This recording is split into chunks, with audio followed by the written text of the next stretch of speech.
Episode 1, origin story. Alright. Where to start? Okay. Alright. Now, you may be wondering, who am I listening to? What am I doing with my life right now? And to that, I would ask the same thing. What are you doing? Who are you listening to? Because I can kind of give you an insight to who I am. But your guess is as good as mine as how it's going to turn out. How it is going to turn out. So you may be wondering who I am. Probably should introduce myself considering this is like my podcast. But anyway, my name is Joanna. I am a second-year college student attending a university, and because my plate wasn't full enough, I decided to try and start a podcast. Because who else, well, actually a lot of other people, but who else can say that they are a college student in a pandemic? Who else can say that they've been through the same struggles I have? A lot, like I said, but nonetheless, doesn't mean that my experiences aren't important. And I've been through some things. I'm only 19, but I feel like I've aged. I come from a history of abuse. Of mental, physical, emotional abuse. I am lucky to be out of that now. But it used to not be so cool. Life used to not be so bright. And I'm here to talk about that. By no means is this therapy. Use that. But this is my story. I'm from North Carolina. I go to East Carolina University. And I'm a communications major, minoring in science. And I intend to be a broadcaster, or a journalist, or hell, maybe even doctor. Don't know yet. We'll see where the wind takes me. Right now, I am preparing to enter my second year of college. As crazy as that sounds. Didn't think I'd quite get there. You know, you never notice how much time has passed until you think about things and think about life.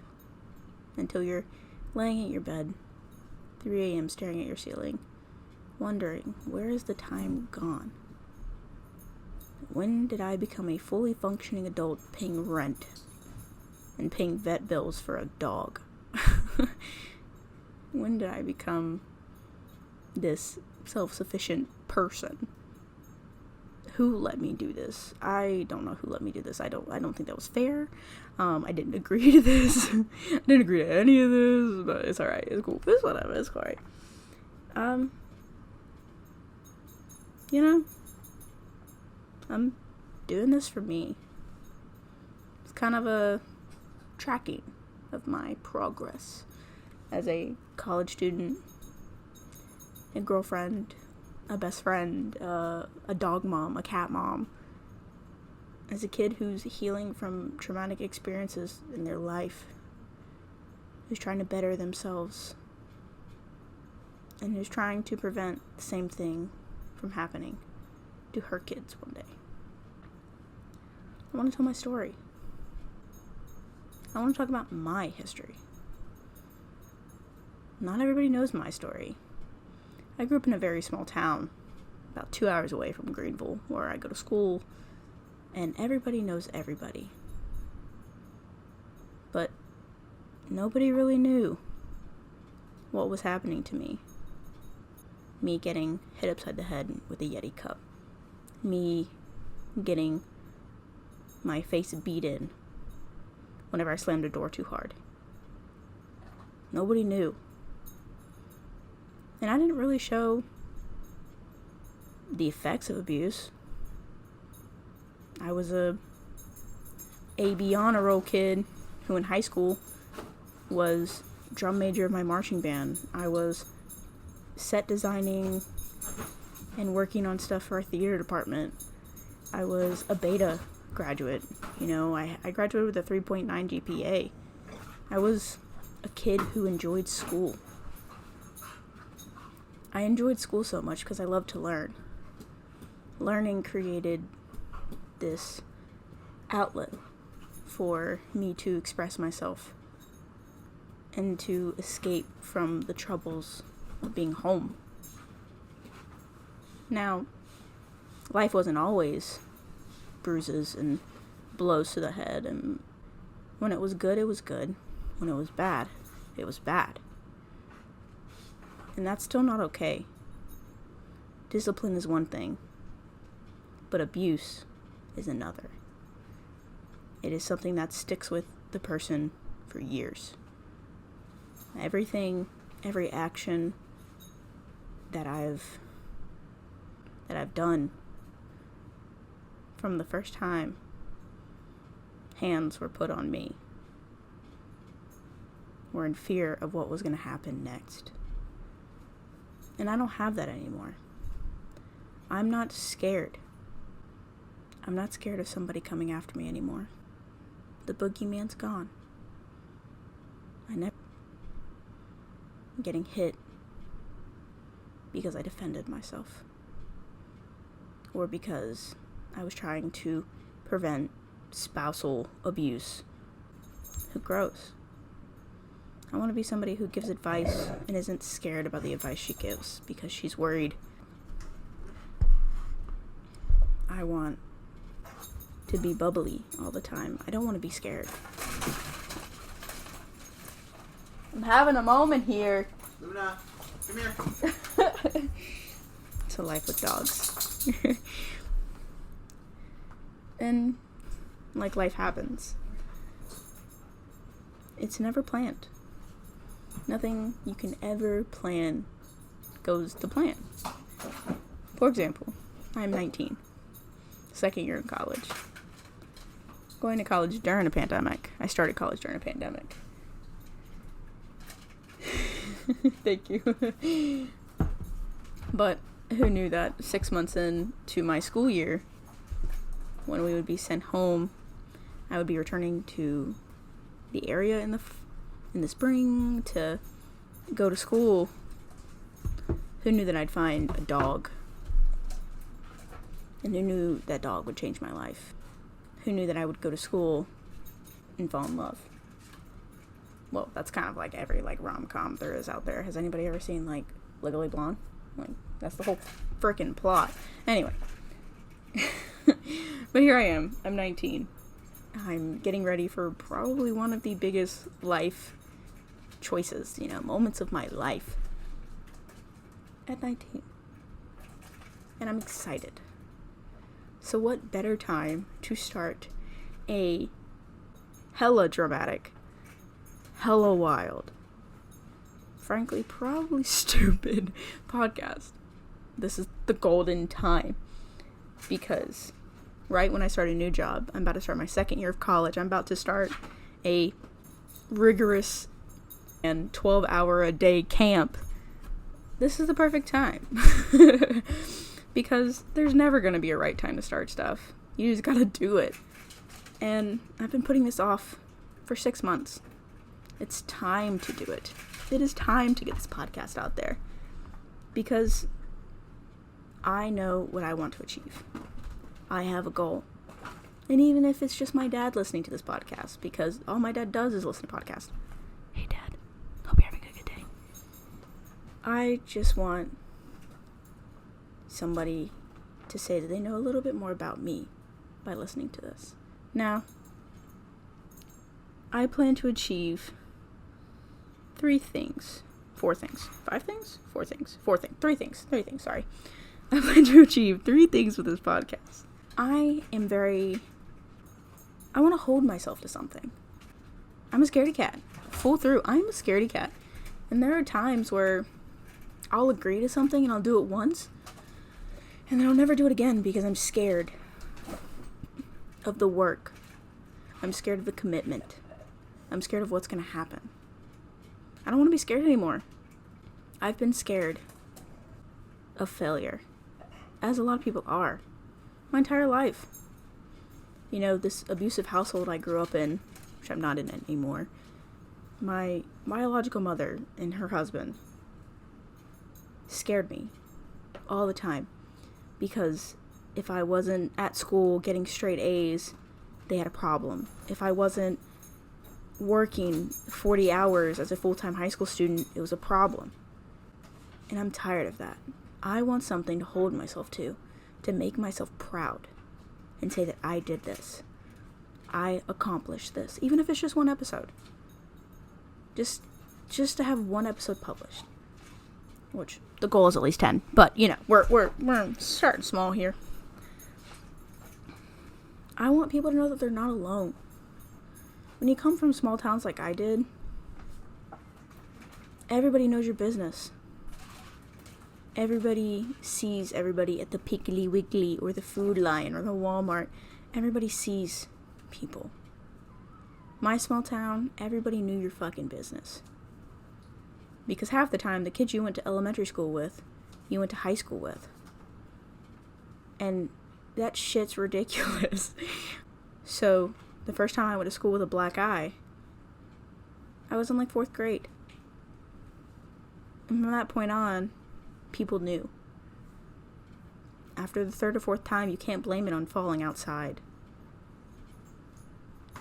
You can't blame it on your older brother anymore. People know. People talk. And when that talk gets back to your abuser, it isn't good for you. So you just shut up. You stay in your lane. But I want to be out of my lane. I am tired of being in a box. I am tired of being scared of my biological mom. I am my own person. I am an adult, legally. I am an adult. I am 19 years old. Do I feel like an adult? Not all the time, but I am legally an adult in the state of North Carolina. Anyway, I want people to know that they're not alone in this.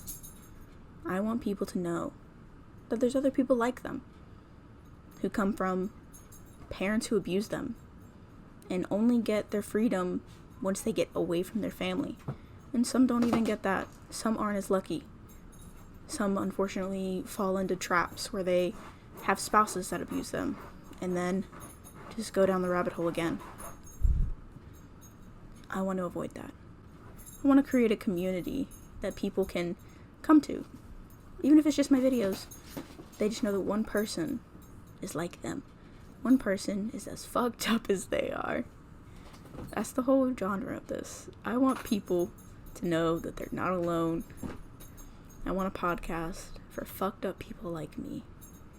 So, with all that being said, let me give you the rundown. I've said a lot of stuff. That's a lot of baggage to unpack. My therapist is going to be excited. I want this to be a positive place for myself, for listeners. I don't want anybody to like cry. Oh my god, that poor girl. Nah, man. I'm putting it out, like, my story. Okay. So, like I said, I grew up in an abusive household. But let's go a little farther back. I mentioned my father and I mentioned my biological mother. Let's start there. So, I have 2 biological parents. I have a dad and a mom. As sometimes things happen, dad and mom split up. My dad and mom split up. My mom took us, which if it was agreed upon, I don't know. I'm not getting into that. That's actually for my therapist. I don't know about all that. All I know is there was visitation, and then due to circumstances, my dad moved away to a different state, and my mom didn't let us keep contact, and due to other reasons, we didn't have contact. And so all I had was my mom. A couple years later, her mom died from cancer. This is before my dad moved out of the state, but my grandmother died of cancer. My mom went in a downward spiral. Somebody who had been alcohol-free for months went back even harder and was enabled by the guy she was with. And they enabled each other. And when the fights were bad, they were bad. But when things were good, they were great. Now, my biological mom did do things for me all the time. If I had a school party, she would come through. She would do these like great like little veggie trays. Like my mom was like the queen of veggie trays.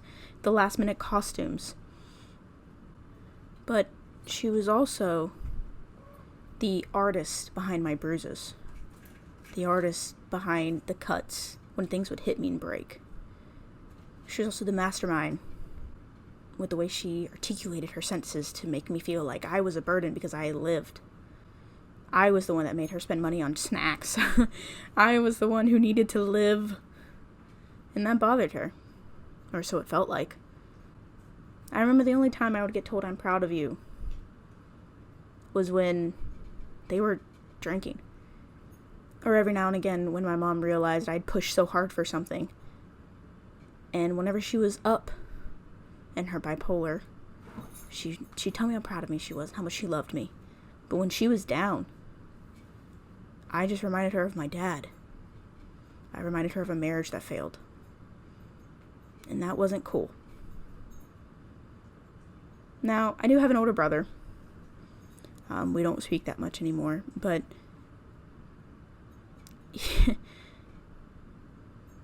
him and I were pretty close, but it was on and off, siblings do, and he just clung to my mom more than I felt I could. So fast forwarding, after Dad left, all I had was my mom and my stepdad. They got married.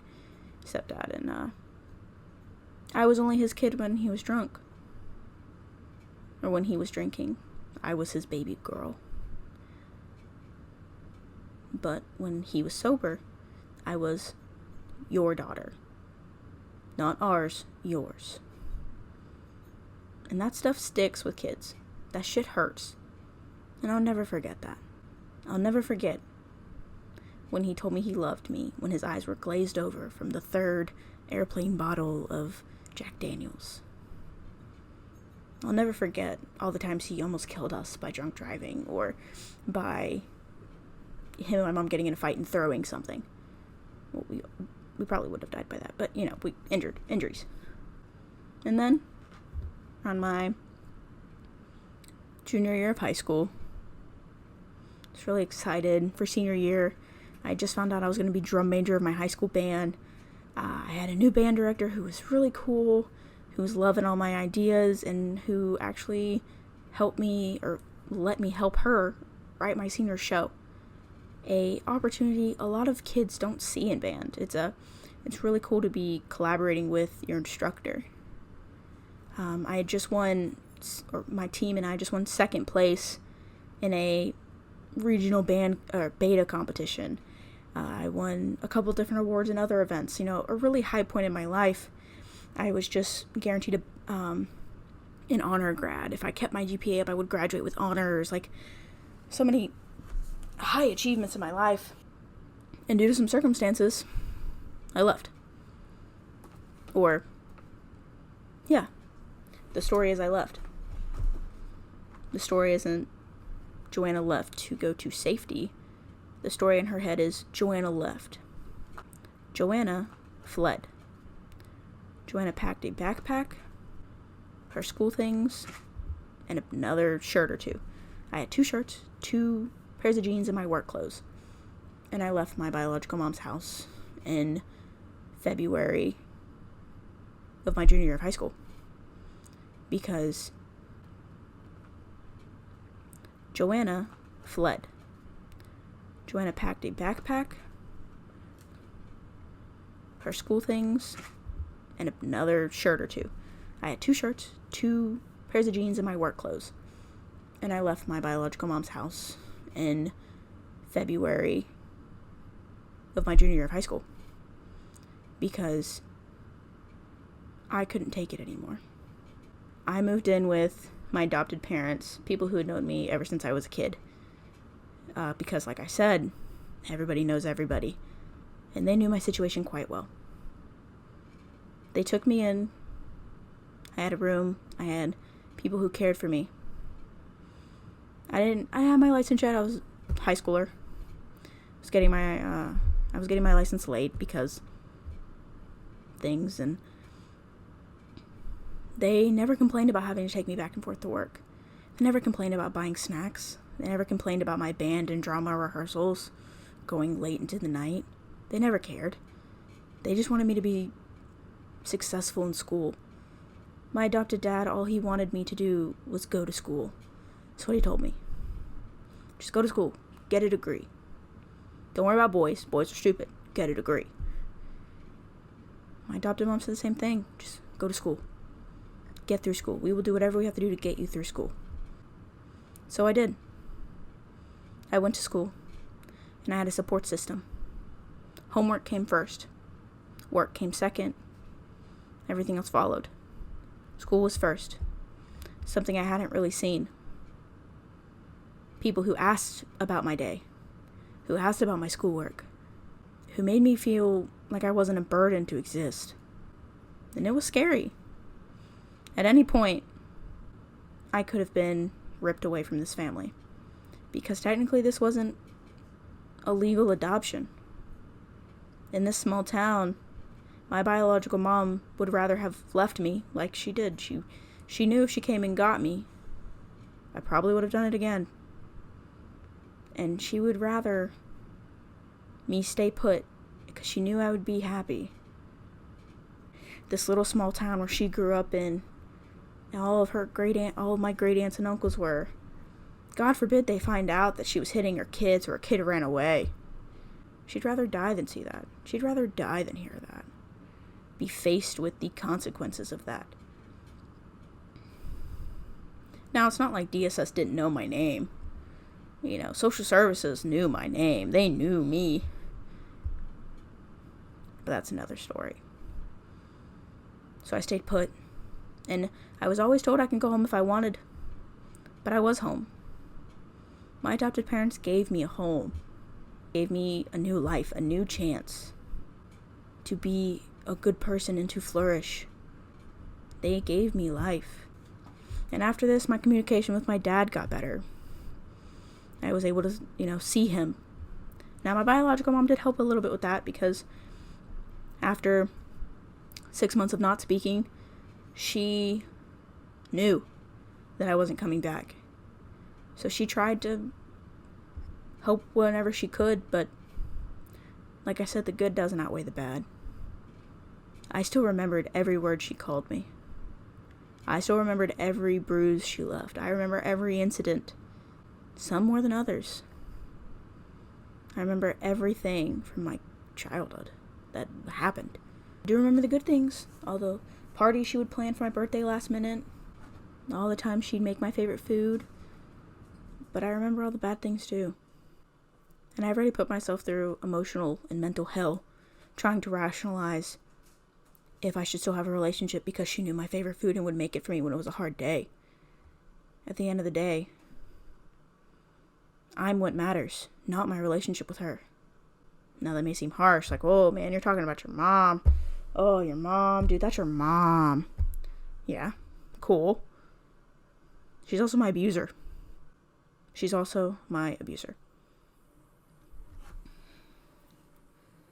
Somebody who would hit me out of rage, out of spite, who would hide things from me, who would steal things from me, and lie, and tell me they weren't there, or you just lost them, you're a dumb kid, you lost them, your fault, blah.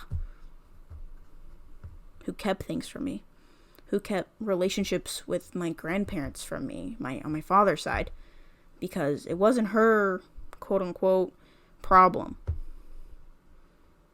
She didn't care. My adopted family, they cared more than anything.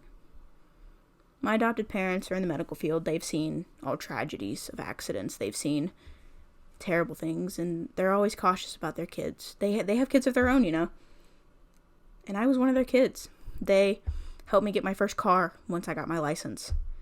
The joke is I paid $1 and a milkshake for my first car because my adopted dad already had it in the yard from one of the other kids. And I paid $1 and a milkshake because I bought the man a milkshake. And that was my first car. I loved my first car. My first car tried anyway, kaboom, it tried to blow up with me in it, but that's another story. I'm proud of myself for doing this, for finally coming forward and feeling like I'm okay to do this. It's taken a long time. My boyfriend has spent many nights with me listening and trying to console, because how do you deal with that? How do you look your significant other in the face once they're telling you about the abuse they suffered? Everybody grew up hearing I'm sorry and being told, say I'm sorry. But people don't want to keep saying that. It's hard. It's a big aspect of my life, is people understanding that I am a product of trauma. My little antsy tidbits I do, it's trauma. Now, am I growing out of that? Am I dealing with that? And am I doing healthy things to get out of that? Yes. But it's still there. Things still bother me. There's pictures I can't even look at of my grandmother, who was my best friend, because I see too much of my mom. There's been nights where I've sat up in bed crying because I'm upset that I look like my mom, when I had a biological mom who hit me, who beat me, who would yell in my face to the point where she'd fog up my glasses. That's terrible to laugh at now, but it's kind of funny when you think about it. But I have a adopted mom who I look nothing like. She's blonde hair, blue eyes, blue. And I'm brown hair, brown eyes. And I look nothing like this woman who's been in my life since I was about 6 to 10, who's taught me brushing my hair every day and not just keeping it in a bun every day. Who taught me how to dress going to interviews for jobs. Who taught me how to clean up a kitchen properly. How to do my laundry in one sitting, not let it sit in the dryer for 3 days. Who taught me that schoolwork comes first, my studies come first. That job can wait. The after school activities, the friends, the boys, they can wait. My schooling comes first.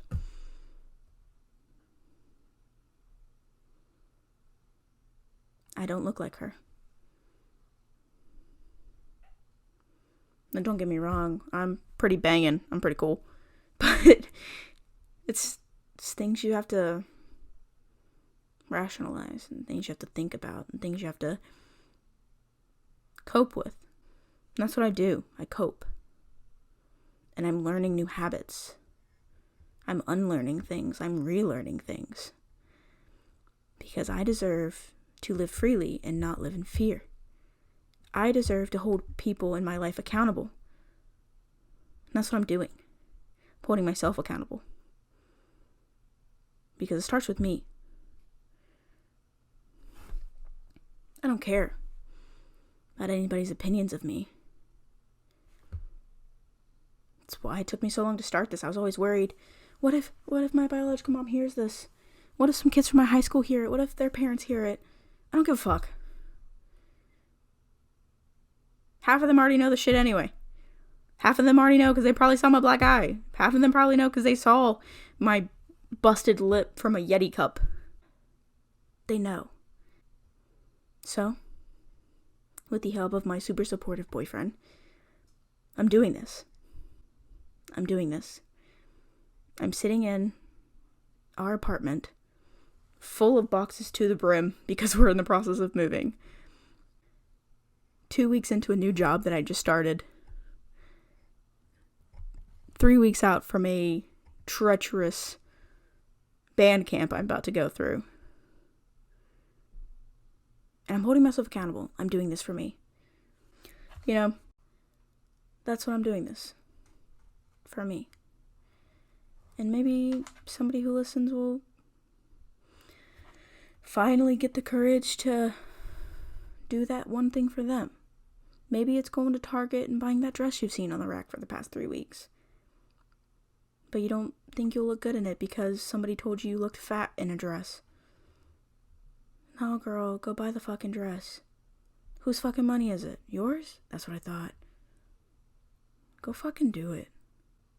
Get out of your head. Do it for you. I'm so tired of doing shit for other people. I want to be me. I want to live for me. I'm so tired of living just to get through days. You know, this sounds dramatic, and it is. Like, I did self-harm as a kid, you know, as a teenager growing up in the chaotic household I did. And there were days that I didn't think I'd get to 15. There were days I didn't think I'd get to 17. But here I am. I'm 19. But I've done a lot more at 19 than some people have had to deal with. And everybody struggles differently, and that's completely okay. But I'm going to start giving myself the fucking credit I've earned. It's my credit. It's mine. I'm taking it. I've worked for this. It's mine.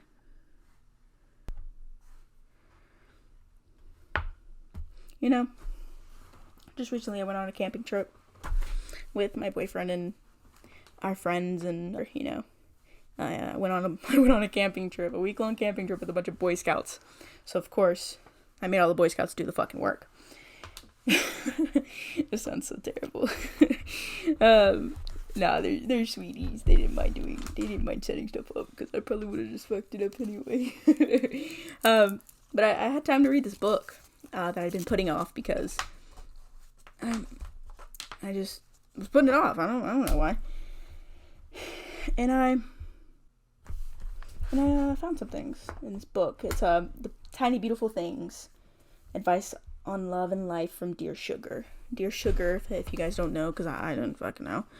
Dear Sugar was an advice column in a magazine. Not too long ago, the woman who was doing it, because it was anonymous, Cheryl Strayed, who's also the author of Wild and Brave Enough, both memoirs. Her friend, her publicist, released a book of, like, some of the wildest and deepest entries she ever received. I was reading a few, and I was like, fuck yeah, these are going on the podcast. Why not? Hold on, I gotta find it. I need intro music. I need the Jeopardy music. I think that's copyrighted. So, in this one, it's an entry that talks about the woman who's writing to Sugar is this entry-level journalist, this woman who feels like she's at her wit's end with writing, and she doesn't know where to go, and she feels burnt out already, and she needs advice. And so Sugar says in this paragraph I highlighted, it says,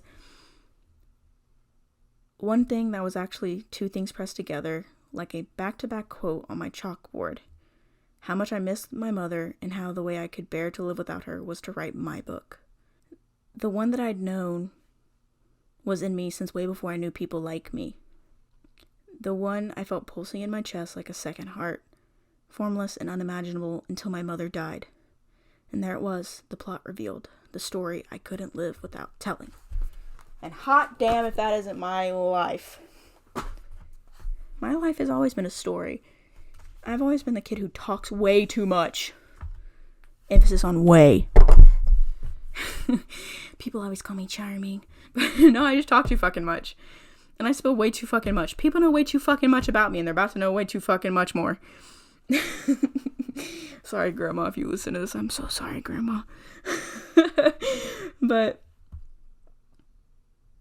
every time I talk to people and I tell them tidbits about my life, I'm always like, oh, well, there's a story that would help you understand this. And I've had people look at me and they're like, have you tried writing a book? What's your major in college? Like, what are you doing? Well, I'm doing it. I'm writing my story. My hands cramp up too much whenever I hold a pen, so I'm probably not gonna, write it. And honestly, it'd probably take me 3 years to type out 10 pages because my fingers are fat and don't fit on keyboards. Thanks, Dad. And so just figured I will use my yappers and just talk. Figured, I have enough support behind me. I have my dad, my biological father. I have his wife, my stepmom. I have all of her family supporting me. I have all of my dad's family supporting me. I have all of my adopted family supporting me. All of my siblings supporting me from both sides of my families.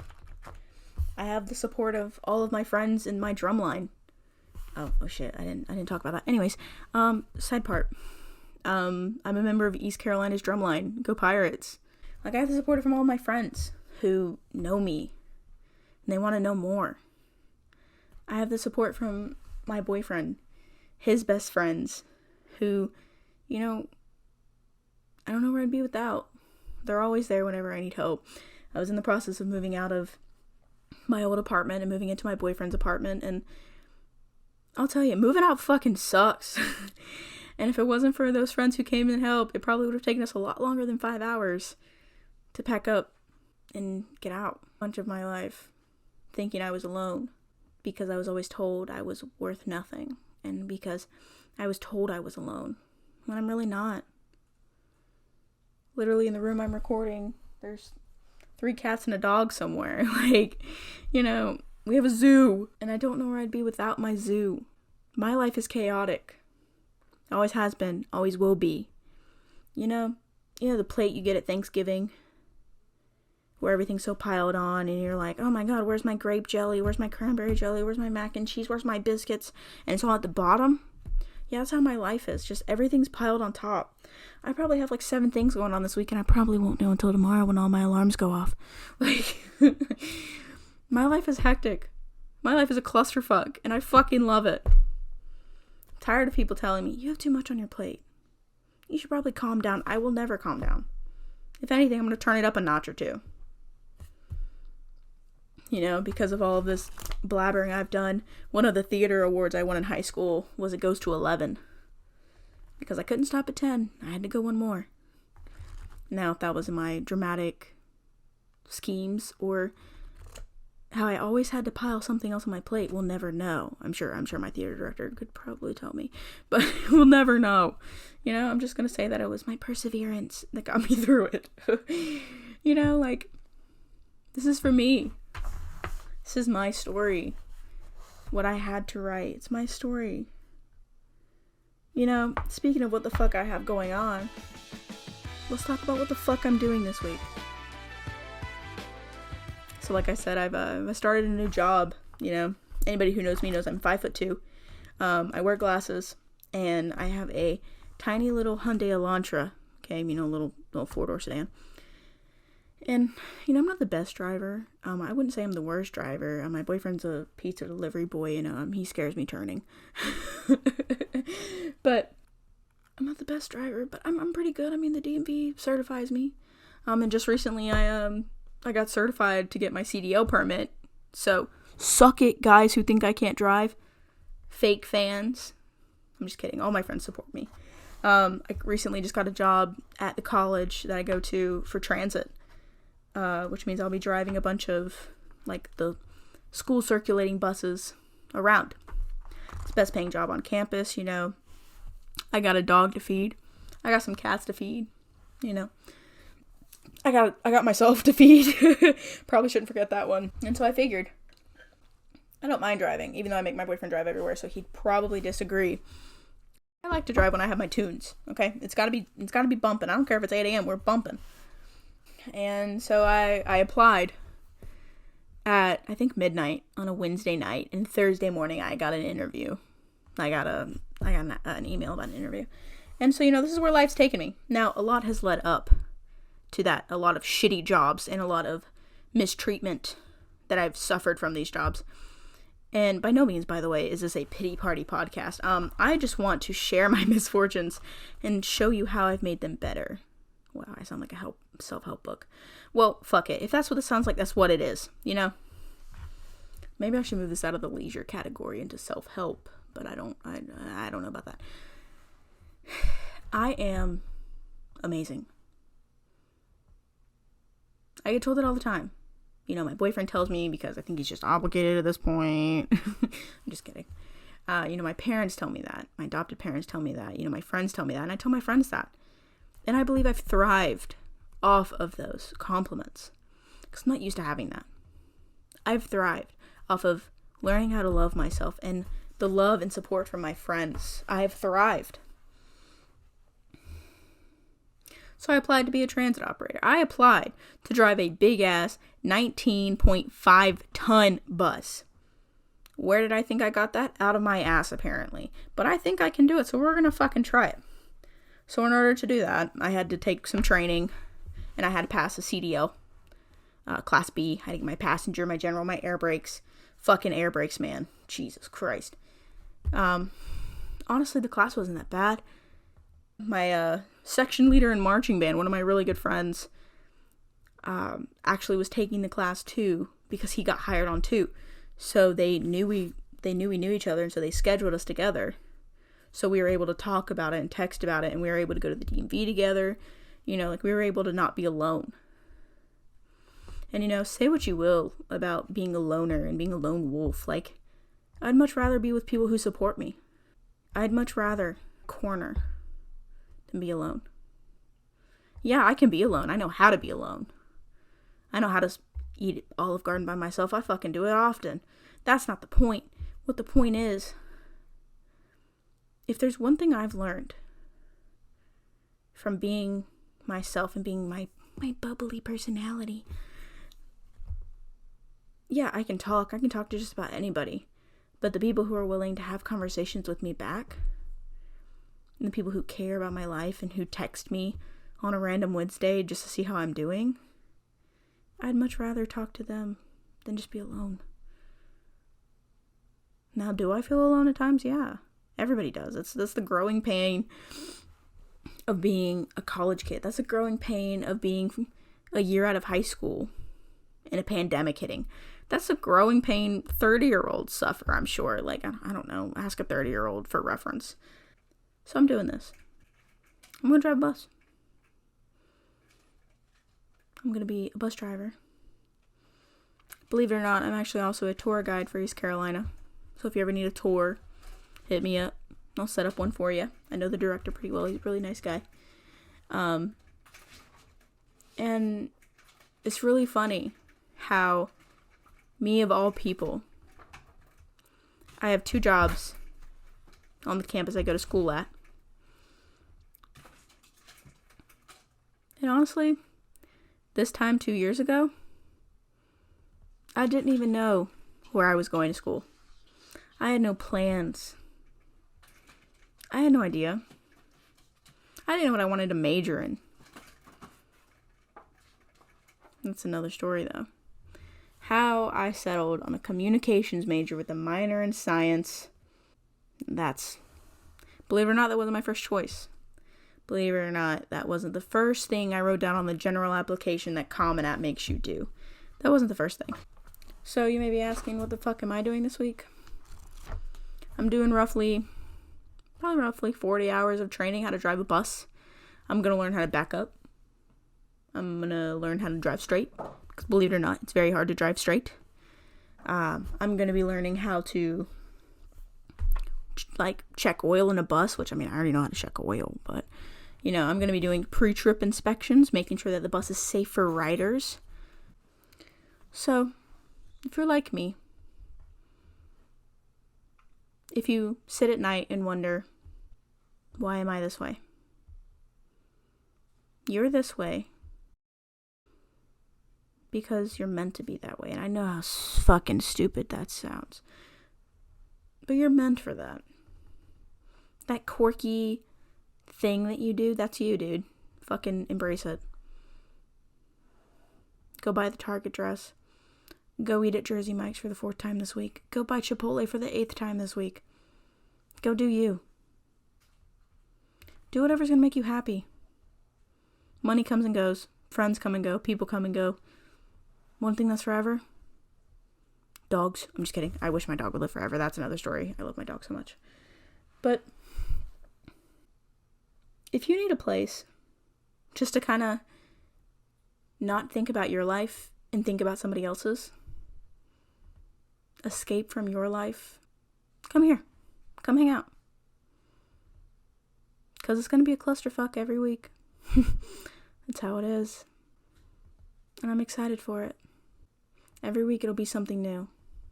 And it may not. Maybe some weeks I'll just sing the ABCs for an hour just to get everybody gets their hourly dose of Joe a week, If you need a place to let go and to debrief, you need something to listen to in your car ride home from your really shitty job but you're doing because you need to pay bills, coming out. I'll always have stories. I'll always have a dad joke. Maybe I'll start a dad joke segment. That may be cool. But if there's anything that I've learned from being me and from not being scared anymore, is that people genuinely care and genuinely want to see you succeed. And so for anybody who listens, I want to see you succeed. Because I know how hard it is to feel like you're not getting anywhere, to feel like everybody around you is moving 3 times faster than you ever will. And I just hope that you can come here and feel like you don't have to compare yourself. You don't have to be so anxiety-ridden over everything that you have to do this week, everything you have to cross off your list. I just hope you can be at peace and you can just wonder what she's gonna say next. I'm not Jack in the Box. I'm just a girl outside the box. Thanks for listening. See you next week.